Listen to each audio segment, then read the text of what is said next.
오늘 본문 말씀 로마서 12장 1절부터 20절 말씀입니다. 선으로 악을 이기라 라는 제목으로 우리 잠시 말씀을 나누도록 하겠습니다. 사실은 본문을 이제 한 보름 전부터 송구영신 예배 본문을 어디를 잡아야 될까, 저희 이제 순서대로 이렇게 읽으면서 하니까 본문을 잡는 게 정말 힘들거든요. 그래서 이제 막 고민을 하고 기도하고 한 보름 전에, 한 2주 전부터 이렇게 준비를 하다가 제 마음에 내년 한 해는 우리 새성식교회 성도들이 이 말씀을 부여잡고 살았으면 좋겠다, 이 말씀으로 승리했으면 좋겠다 하면서 제가 딱 이 마음에 은혜를 주신 말씀이 마지막 절입니다. 악에게 지지 말고 선으로 악을 이기라. 승리의 말씀이거든요. 그리고 승리를 우리에게 명령하시는 거예요. 승리를 우리에게 명령하세요. 선으로 악을 이기라 이렇게 말씀하시거든요. 선으로 악을 이길 수 있다가 아니고요, 이기라 하고 명령을 하시죠. 그래서 제가 이 말씀을 해야지 라고 했는데 이렇게 쭉 보다 보니까 자꾸 넓어지는 거예요. 말씀을 읽으려면 또 한 장을 다 읽고, 그리고 전체 앞뒤를 좀 많이 이렇게 범위를 넓혀가면서 읽다가 보니까 12장을 결국은 다 읽고 이렇게 본문을 잡게 되다가 이게 좀 넓어졌습니다. 그래서 또 한 장을 읽었는데, 우리 로마서는 우리가 여러분들이 잘 알고 있는 것처럼 이신층 의의 교리, 그리고 의는 믿음으로 살리야라고 이렇게 이제 우리들이 잘 기억하고 있죠. 그래서 굉장히 교리가 잘 정리가 되어 있다 이렇게 알고 있습니다. 실제로 1장부터 11장까지의 말씀이요, 우리가 오늘 읽은 본문 앞에 1장부터 11장까지의 말씀이 구원론에 대한 아주 결정판이다, 보통 이렇게 이야기를 합니다. 구원론, 뭔가 하면 우리가 어떻게 예수를 믿고 구원받았느냐 하는 것에 대해서 잘 설명을 하고 있습니다. 우리가 죄로 인해서 영원한 죽음에 놓여 있었던 존재들이 예수를 믿음으로 말미암아서 의롭다 여김을 받은 것이다 라고 하는 칭의의 교리와, 또 하나님의 존귀한 존재가 되어서 거룩한 존재가 되어 가야 한다 하는 성화의 교리를 이야기해요. 그래서 칭의와 성화와 구원에 대해서 잘 서술하고 있는 것이 이제 앞부분이거든요. 1장부터 11장 부분. 그래서 그 이야기를 쭉 서술한 다음에, 그리고 나서 이제 12장, 오늘 본문을 시작을 하는데요. 이제 여기에서는 어떤 이야기를 하느냐, 너희들이 의롭다 여김을 받았지? 그리고 너희는 구원받은 존재들이지? 그럼 이렇게 살아야 되는 거야 를 얘기하세요. 그 서신서들이 대체로 그렇거든요. 앞으로 이론을 이야기하고요, 그래 너희는 칭의되었고 의롭다 여김 받았고 구원받았어, 의심하지 마. 의심을 하고 자꾸 생각하려고 하지 마. 하지만 너희들이 뭐 해야 되느냐, 이제 그렇게 구원받았으니 너희들은 어떠한 삶을 살아야 되느냐라고 그렇게 이야기를 하고 계시는 거예요. 그 뒤에는 이제 너희는 이렇게 살아야 돼 라고 얘기를 해요. 그 결론이 뭐냐, 선으로 악을 이기라 이거예요. 선으로 악을 이기면서 살아라. 삶에 대해서 이야기를 하거든요. 삶에 대해서 이야기를 하는데, 우리가 성도들의 삶에 대해서 성경이 이야기할 때는요, 두 가지가 동시에 나옵니다. 우리 아이들 학교에서 공부하다가 보면 그런 거 배워요. 국민의 의무. 그럼 또 애들이 갑자기 이제 막 세훈이가 저를 싫어하기 시작했거든요, 표정이.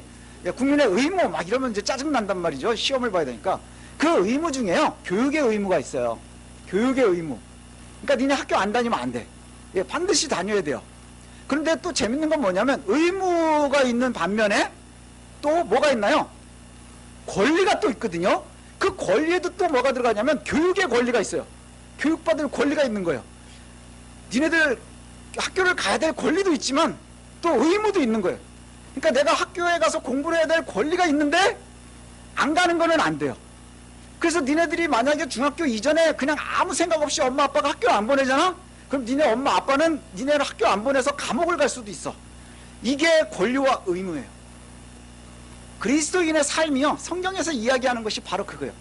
성화된 백성, 거룩한 백성, 구원받은 백성은 이렇게 살아야 되느냐, 의무이기도 하고요, 권리이기도 한 거예요. 우리가 그렇게 살아야 되기도 하고요, 그렇게 해야만 하는 거예요.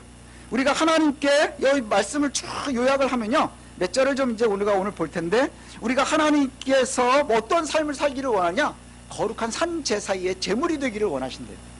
거룩한 산 제물이 되어서 살아야 된다는 거예요. 그럼 우리가 거룩한 산 제물이 된다, 살아있는 제물과 같이 하나님께 영화롭고 깨끗하게 살아가야 되는 거거든요. 그게 우리의 의무인 거예요. 또 그것이 우리의 권리인 거예요. 하나님 전에 나와 예배하고 하나님을 부르고 찬송하고 기도하고 하나님한테 막무가내로 막 때도 쓰잖아요. 여러분 때 많이 쓰지 않나요? 말도 안 되는 거 막 달라고 우길 때도 있단 말이에요. 저도 많이 그랬어요. 시험 공부 하나도 안 하고는 제발 시험 잘 보게 해주세요. 막 우길 수 있는 이유가 뭐예요? 하나님의 자녀이기 때문에 그게 가능한 거예요. 예, 들어주시고 안 들어주시고는 나중이지만 우리가 그렇게 우긴단 말이죠. 왜 그게 가능하냐? 우리가 그런 권리를 갖고 있다는 걸 알고 있는 거예요. 우리가 예수를 믿고 있기 때문에, 우리가 예수를 믿고 구원받은 백성이기 때문에 그 권리를 알고 있는 거예요. 아이들이요, 교육을 받지 않았어도 엄마 아빠한테 요구하는 것과 마찬가지라는 것이죠. 예, 그래서 우리가 살아야 될 삶의 모습이 뭐냐? 영적인 삶의 제사를 드리는 제물이 되어야 한다. 거룩한 산제물과 같은 삶을 살아라. 그리고 이것이 너희가 드려야 될 영적인 예배니라, 이렇게 말씀하세요. 영적인 예배, 우리가 이해하기를 영적인 것이라 그러면 육신이 없고 뭐 막 이런 거 생각하잖아요. 뭐 풍성하고 뭐 하늘의 문이 열리고, 아니요, 영적인 예배가 어떤 거래요? 이 땅에서 우리가 거룩한 산제물이 되는 거예요. 우리가 이 땅에서 그렇게 살아가는 거예요. 그리고는 그것에 쭉 따라 나오는 이야기가 뭐냐? 너희가 이 세대를 본받지 말라. 이 악한 세상을 본받지 말라. 그리고 마음을 새롭게 하고 하나님의 선하시고 기뻐하시는 온전한 뜻이 무엇인지 구분하라, 이렇게 말씀하세요. 구분하라도 명령해요. 하나님의 뜻이 무엇일까 구분하라, 이거 명령해요. 구분을 하래요. 구분한다는 게 뭘까요? 찾아내는 거예요. 뽑아내는 거예요. A가 있고 B가 있고 C가 있고 D가 있어요. 그럼 여러분이 시험을 풀 때 뭐 하나요? 정답을 찾아내야 되는 거예요. 그 찾아내는 것이 구분이에요. 우리는 뭐 어떤 것을 찾아내야 돼요? 옳은 것과 그른 것, 하나님의 뜻과 사탄의 영역에 있는 것, 이것을 우리가 끊임없이 구분해내야 되고요. 그것을 선택해 가야 되는 거예요. 머리로만요? 아니요, 우리의 전인격이 머리로 고르고 마음이 고르고 우리의 손발이 함께 골라야 되는 거예요. 그래서 그리스도의 삶을 살아가야 된다는 것이죠. 그래서 우리가 그렇게 구분을 해내는 것, 그래서 우리가 정말 중요한 것이 정말 하나님께서 원하시는 선과 기쁨과 온전함이 어떤 것일까, 이거 예민해야 돼요. 예민해야 돼요. 성도들이요, 이걸 잘 구분을 못 해내는 경우들이 많거든요. 왜 그런 줄 아십니까? 내가 노력하지 않기 때문인 거예요. 내가 탐구하려고 하지 않아요. 성경이 오랜 세월을 우리가 신앙생활을 하면서도요, 말씀에 관심이 없어요. 뭐에만 관심이 많을까요? 뭐 마음이 뜨거워지는 것, 막 뜨거운 것, 뭐 이벤트에만 엄청나게 관심이 많아요. 하지만 정작 하나님께서 우리에게 완성된 말씀을 주셨는데 그 말씀에 관심이 없어요. 이것이 문제라는 것이죠. 그래서 우리가 정말로 중요한 것은 뭐냐? 이 고민을 많이 하는 거예요. 그리고 고민하고요, 시도하세요. 그리고 그것이 성공이 되고 안 되는 것은 하나님의 은혜로 우리가 성공의 기쁨을 하나씩 누려가는 거예요. 성공의 기쁨을 하나씩 누려가는 거예요. 4절부터 계속 말씀이 이어집니다. 제가 말씀을 준비하면서 아까 말씀드린 것처럼 원래 본문은 딱 마지막 절만 하고 싶었거든요. 근데 자꾸 읽고 싶어지면서 점점 넓어졌어요. 악에게 지지 말고 선으로 악을 이기라, 얼마나 좋아요. 근데 이 말씀을 이렇게 보다 보니까 10절하고 11절이 너무 마음에 좋은 거예요. 10절하고 11절이. 그래서 보니까 11절이 이거거든요. 형제를 사랑하여 서로 우애하고 존경하기를 서로 하며 부지런하여 게으르지 말고 열심을 품고 주를 섬기라. 이 말씀이, 그래서 말씀을 이걸로 바꿀까? 막 이러고 막 왔다 갔다 했었거든요. 형제를 사랑하고 서로 우애하고 존경하기를 서로 먼저 하며 부지런하여 게으르지 말고 열심으로 주를 섬기라. 악에게 지지 않고 선으로 악을 이기는데 참 중요한 말씀인 것 같아요. 뭐냐 하면 부지런함으로 열심히 주를 섬기는 거예요. 부지런함으로 열심히 주를 섬긴다. 그럼 우리가 부지런합니다. 그러면 제일 먼저 생각하는 게 뭘까요? 뭐 교회 봉사도 열심히 하고 또 이것도 열심히 하고 막 이런 것들 생각하겠죠. 이것도 맞지만요, 정말 중요한 건 뭔지 아세요? 부지런히 주의 말씀을 살피는 거예요. 탐구해내는 거예요. 끊임없이 바라보는 거예요. 점점 시간을 우리가 부지런함으로 해야 된다는 게 뭐냐면요, 우리는 점점 짜투리 시간으로 신앙생활하고 싶어하는 시대를 살아가요. 짜투리 시간. 그래서 시간이 혹시 남으면 신앙생활에 좀 도움을 주는 거예요. 그래서 직장 갔다 오고 좀 잠잘 거 자고 쉴 거 쉬고 막 이러다가도 어떻게 시간이 조금 남으면 말씀을 좀 볼 수 있을까? 기도도 해볼 수 있을까? 뭐 이렇게 짜투리 시간으로 신앙생활을 하고 싶어 한다는 것이죠. 남는 시간에 성경 보고 싶어 하고요, 남는 시간에는 기도하고 싶어요. 근데 여러분 사는 게 얼마나 힘들어요. 정말 바쁘잖아요. 그러니까 바빠서 신앙생활을 열심히 못하게 되는 거예요. 성경 보는 시간도 줄고 기도하는 시간도 줄고.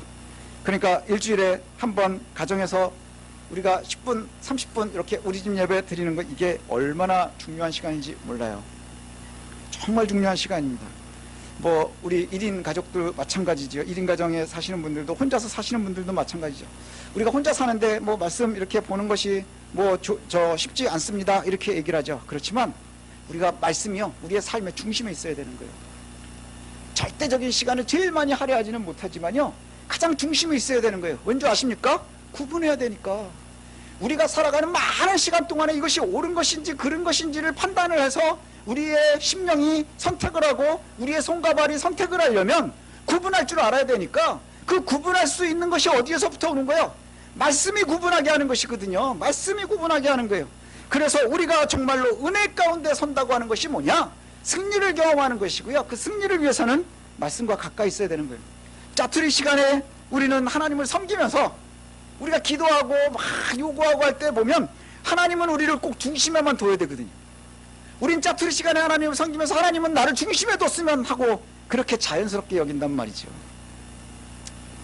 저도 그런 것 같아요. 우리가 그런 것 같아요. 그런데 우리가 점점 더 고민해야 되는 것은 뭐냐면요, 우리가 21세기 우리가 정말 올바른 신앙생활을 하는 것이 쉽지 않은 시대를 살아가는 것 같거든요. 예, 제가 어렸을 때는 정말 교회에서 이렇게 보낼 수 있는 시간들이 많았거든요. 근데 점점 우리 아이들은 그럴 수 있는 시대가 아니에요. 예, 옛날을 생각하면서 뭐 우리 때는 이렇게 했는데 그러면 바로 꼰대 소리 나오는 거예요. 그게 꼰대 맞아요. 예, 이 아이들은요, 우리 자녀들 지금의 시대에 맞게 또 신앙생활할 수 있도록 여건을 만들어주고 위해서 기도하고 해야 되는 거예요. 그런데 어려워진 건 사실인 거예요. 어려워진 건 사실인 거예요. 특히 우리가 너무너무 사랑하는 자녀들은 우리보다 훨씬 후대에 우리와 같은 나이를 지나가야 되잖아요. 그럼 더 힘들 가능성이 많거든요. 더 힘들 가능성이 많거든요. 마치 우리는 맑은 공기를 먹으면서 뛰어놀고 성장했는데 우리 아이들은 그렇지 못한 시대를 살아가잖아요. 제가 며칠 전에 TV에서 카피를 봤는데 너무 슬픈 카피를 봤어요. 요 2020년대에 태어난 아이들이요, 걸음마보다 마스크를 먼저 배웠대요. 걸음마보다 마스크를 먼저 배운 세대래요. 너무나 안타깝지 않나요? 근데 영적으로도 그런 시대가 될 수 있다는 거예요. 영적으로도.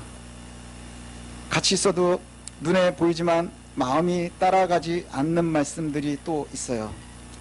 예, 제가 말씀을 쭉 읽다 보니까 왜 여기만 하고 여기만 할까 하는 생각이 들었었냐면, 이게 읽으면서 불편한 말씀이 또 있거든요. 여기 참 좋은 말씀도 있지만 불편한 말씀들이 있어요. 뭐라고 되어 있냐면, 형제를 사랑하고 서로 우애하고 존경하기를 서로 먼저 하라, 이렇게 말씀하잖아요. 그렇지, 요즘에. 그런데 문제는 뭐냐 하면, 요즘에 대선도 있고 코로나 방역도 있고 빈부격차도 있고 그래서 뉴스들을 쫙 보고 막 이러다 보면 사람들이 쪼개질 대로 쪼개져 있어요. 갈라질 대로 갈라져 있어요. 한번 오늘 테스트 한번 해보십시오. 부부가 잠자기 전에 둘이 손을 꼭 잡고요, 하나님 은혜 주십시오, 열심히 기도하신 다음에요, 정치를 논하십시오. 그럼 반드시 싸웁니다. 정치를 논하십시오. 그럼 반드시 싸웁니다. 예. 아이들 학원을 어딜 보낼까 뭐 이런 거 얘기 자꾸 하다 보면 반드시 싸웁니다. 예. 요즘은 참 우리가 싸울 일들이 널려있는 시대인 것 같아요. 근데 성경은 우리에게 이렇게 말씀합니다. 형제를 사랑하고 서로 우애하고 존경하기를 서로 먼저 하래요. 내가 먼저 존경하고 사랑하는 것이 참 중요하다는 것이죠. 근데 세상은요, 조금이라도 큰 소리 낼 수 있는 사람이 이겨요. 그 다음에 조금이라도 힘이 더 센 사람이 이겨요.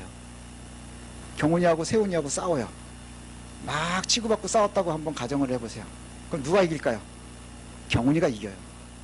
하지만 한 3년쯤 뒤에 세훈이가 힘이 더 세졌어요. 막 치고받고 싸워요. 그럼 누가 이길까요? 세훈이가 이겨요. 형이라도 져요. 그럼 경훈이는 얼마나 슬플까요? 하지만 그 경훈이의 자존심 상하는 슬픔이요, 예, 형이기 때문에만 느끼는 건 아니에요. 동생이었을 때, 동생이어서 질 때도 똑같이 느끼거든요. 똑같거든요. 우리는 먼저 잘 섬기는 것이 중요합니다. 그리스도인들에게 이렇게 요구하고 계세요. 조금이라도 큰 소리 낼 수 있는 사람, 내조직이 조금이라도 큰 사람, 그런 사람들이 더 드러나고 그 사람들의 말을 따라가는 그러한 시대인 것 같지만, 그러나 성경은 우리에게 뭘 얘기하느냐 하면 먼저 섬기래요. 먼저 존경하래요. 이것이 우리가 해야 할 일입니다. 세상은 분열을 이야기하고 분열을 조장하고 그래서 자연스럽게 남의 편과 잘라지면 내 편이 되는 것이고, 또 내 편도 나와 갈라지면 또 적이 될 수 있고, 이런 시대를 살아가지만 성경은 우리에게 끊임없이 뭐라고 말씀하시냐 하면, 너는 먼저 우애하고 먼저 존경하고 먼저 사랑하라, 이렇게 말씀합니다. 이게 정말 은혜의 말씀이어야 되거든요. 이게 불편합니다. 세상에 나가서는요 정말 불편합니다. 이 불편한 말씀은 14절의 최고조로 갑니다. 정말 이 말씀은 제가 빼고 싶었거든요. 이게 성경에서 제가 뺄 수 있으면 빼고 싶어요. 14절은 뭐냐 하면, 너희를 박해하는 자를 축복하라, 축복하고 저주하지 말라. 이 구절은 정말 뺐으면 좋겠어요. 제가 진짜 진심으로 뺐으면 좋겠어요. 왜냐하면 이 말씀을 읽을 때 저도 죄책감이 들어요. 저도 제 마음속 깊이 용서되지 않는 사람이 있거든요. 예, 아주 악한 생각이 드는 사람들이 있어요. 이 구절을 읽을 때마다요, 은혜가 아니라 분노가 쌓일 때가 있어요. 그래서 지금도요, 이 성경 구절은 빼서 지웠으면 좋겠다라는 생각이 들 때가 많아요. 근데 미워하지 마라, 뭐 이 정도로 끝나는 게 아니라, 그것도 정말 미워하지 않는 것도 노력해야 되는데, 심지어 축복하라니. 주님, 너무 막 써주는 거 아닙니까? 이런 생각도 들어요. 그런데 아까 처음에 말씀드린 대로 이게 믿음의 선택 과목이 아니고요, 필수 과목이에요. 성경은 요거는 내가 킵해도 되고 요거는 버리고, 이게 아니에요. 주님께서 우리에게 너희는 이렇게 살아야 돼 라고 아주 단언해서 우리에게 말씀하셨어요. 너희를 박해하는 자를 축복해야 돼, 축복하고 저주하지 말아야 돼. 이게 너희가 해도 되고 안 해도 되는 선택 과목이 아니라 필수 과목인 거야, 이렇게 말씀하세요. 제가 학교에서 강의하는 게 1학점짜리 과목이거든요. 1학점짜리니까 별거 아니잖아요. 그 아이들 가끔 가다가 저한테요, 학기가 끝나면 점수를 확인한 다음에, 교수님 과목 때문에 제가 장학금을 못할 것 같아요, 뭐 좀 이렇게 도와주세요. 그럼 까불지 마, 1학점짜리 가지고는 그럴 일 없어, 이렇게 얘기하거든요. 예, 그만큼 별게 아닌 것 같아요. 그런데요, 제 과목이 필수 과목이거든요. 그 1학점이 빵꾸가 나면 졸업을 못해요. 1년을 학교를 더 다녀야 돼요. 그래서 제가 목에 힘주는 거예요. 넌 내 이거 빵꾸 나면은 안 된다?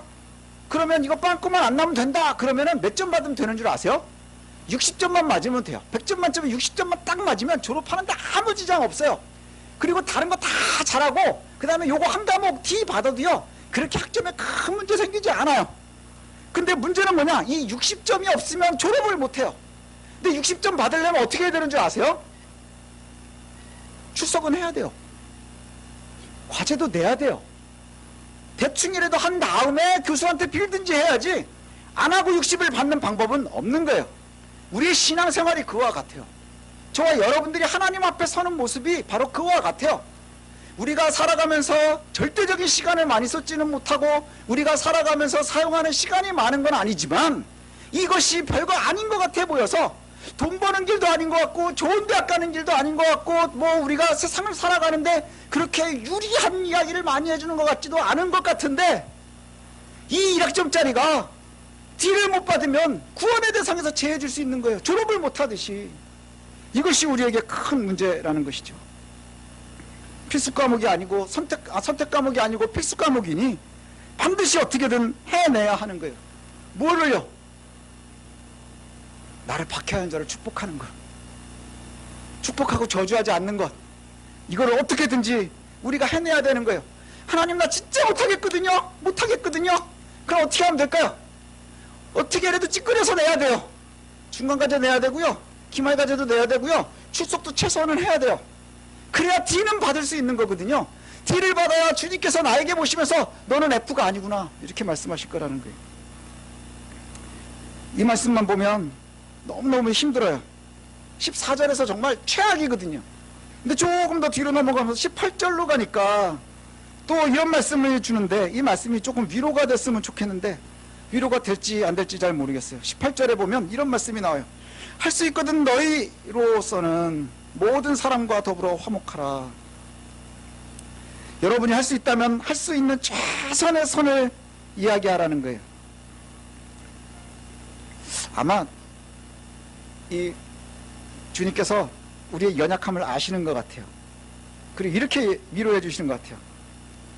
원수를 우리가 직접 갚는 게 아니고요, 하나님께서 하나님의 분노로 맞이하도록 하는 거예요. 하나님의 분노로 맞이하도록 하는 거예요. 여기 한번 보시면 18절 뒤부터 그렇게 말씀하거든요. 할 수 있거든 너희는 모든 사람과 더불어 화목해. 알았지? 60점으로 턱걸이를 하는 한이 있어도 어떻게든지 너희는 내 원수들과도 사랑해야 되고 화목해야 되고 섬겨야 되고 그래야 돼. 아, 그렇죠. 근데 이 말씀이 너무너무 불편하거든요. 근데 이 말씀을 해주신 다음에 19절과 20절은 뭔가요? 복수는 내가 해줄게요. 복수는 내가 해줄게. 내 사랑하는 자들아, 19절입니다.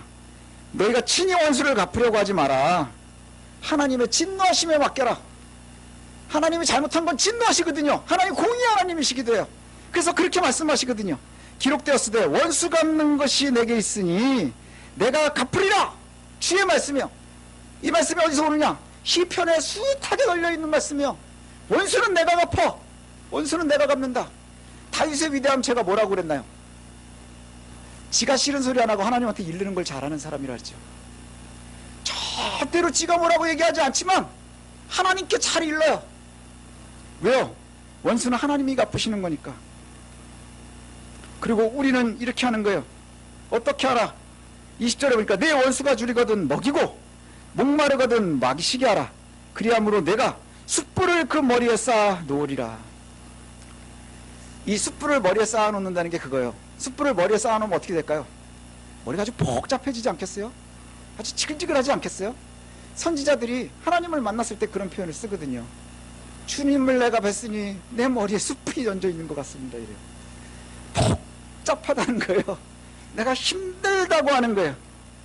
그 사람들이요, 그 사람들은 나를 악으로 대하는데, 내 원수들은 나를 악으로 대하는데, 내가 그들을 섬기고 그리스도의 사랑으로 이야기하면 복잡해지는 거예요. 그 사람의 머리에 복잡해지게 만드는 거예요. 그게 우리가 할 수 있는 거예요. 그럼 거기에 하나님이 그의 마음을 뒤집어 놓으시든 아니면 벌을 주시든 그 대응하시는 건 누구의 몫이라고요? 하나님이 하신대요. 우리가 원수를 생각하고 분노하고 화내는 그 심정을 하나님도 가지고 계셔요. 우리가 똑같은 마음을 하나님이 가지고 계세요. 영화 같은 데 보면 주인공들이 싸움 잘하는 영화 있잖아요. 주인공들이 싸움 잘하는 영화에 보면 막 두들겨 패면 그 다음 장면이 바로 뭔지 아세요? 부모님이 가서 이렇게 합의하느라고 무릎 꿇고 앉아있는 장면들 나와요. 용서해 주십시오. 제가 아이를 잘못 길러서 그렇습니다. 막 이러죠. 예. 그런 영화 보면서 그런 생각 들 때 있지 않나요? 여러분들도 그런 생각 들죠. 이게 옳지 않은 생각이에요. 절대로 오해하시면 안 됩니다. 그래도 그냥 우리 애는 맞아가지고 거기 누워가지고 사과를 받는 것보단 우리 애가 때려서 그래도 내가 사과하는 게 좀 낫지 않나 뭐 이런 생각하지 않나요? 그런 생각, 여러분 이게 좋은 생각 아니에요. 큰일 납니다. 그냥 얘기하는 거예요. 예.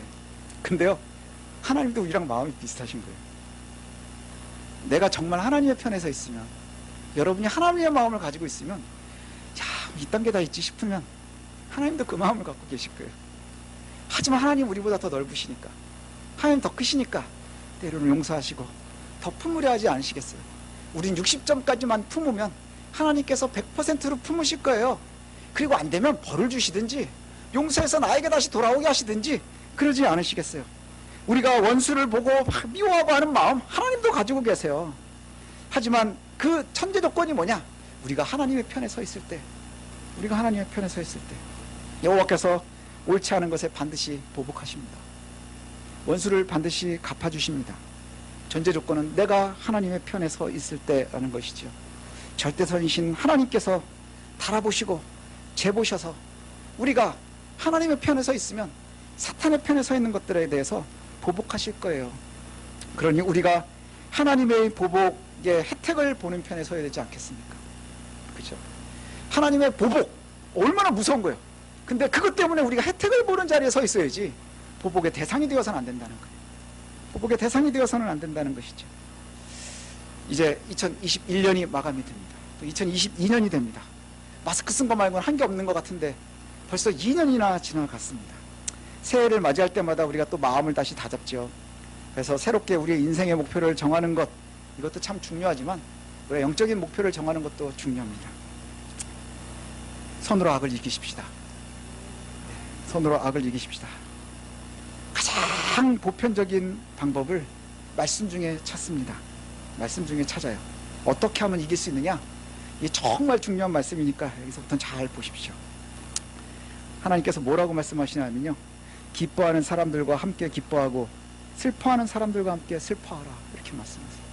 기뻐하는 사람하고요, 기뻐하고요. 슬퍼하는 사람하고 같이 슬퍼하십시오. 우리가 요즘에 자녀들과 부모님들의 관계가 안 좋고 뭐 이러면 상담하고 이러는 프로가 TV에 가끔 나오더라고요. 그럼 그 10번이 나오면 9번 이상이 뭐가 나오는지 아세요?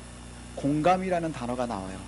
그게 심리학에서도 많이 나오고요, 철학에서도 나오고, 요새는 뭐 여러 군데서 공감이라는 단어가 나오거든요. 그 공감을 해석을 해주면 그 답이 뭔지 아십니까? 슬퍼하는 사람과 슬퍼하고요, 기뻐하는 사람과 기뻐해 주는 거예요. 예. 그래서 혹시 나를 괴롭히는 사람이나 도와주는 사람, 둘이 다르지만, 또 내가 미워하는 사람이나 사랑하는 사람, 예, 그들을 대할 때 여러분 어떻게 다른가요? 어떻게 달라요? 내가 정말 좋아하는 사람이어야 기뻐하는 사람일 때 내가 기뻐할 수 있고요, 슬퍼하는 사람일 때 슬퍼할 수 있는 거예요. 근데 우리들 마음이 대부분 그러지 않나요? 그 사람이 기뻐하면 겉으로는 기뻐하지만 속으로는 배가 진짜 아파요. 오죽하면 사촌이 땅을 사면 배가 아프다 할까요?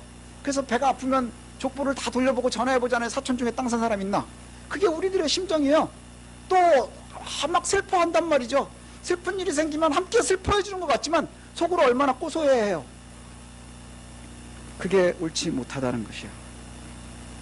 사랑하는 이에게 그렇게 할 수 있거든요. 함께 울어주고 함께 슬퍼해주고. 그러나 원수나 미워하는 사람들에게는요, 웃으면서 속으로는 울고 울면서 속으로는 웃을 수 있어요. 이제 우리가 해야 될 일입니다.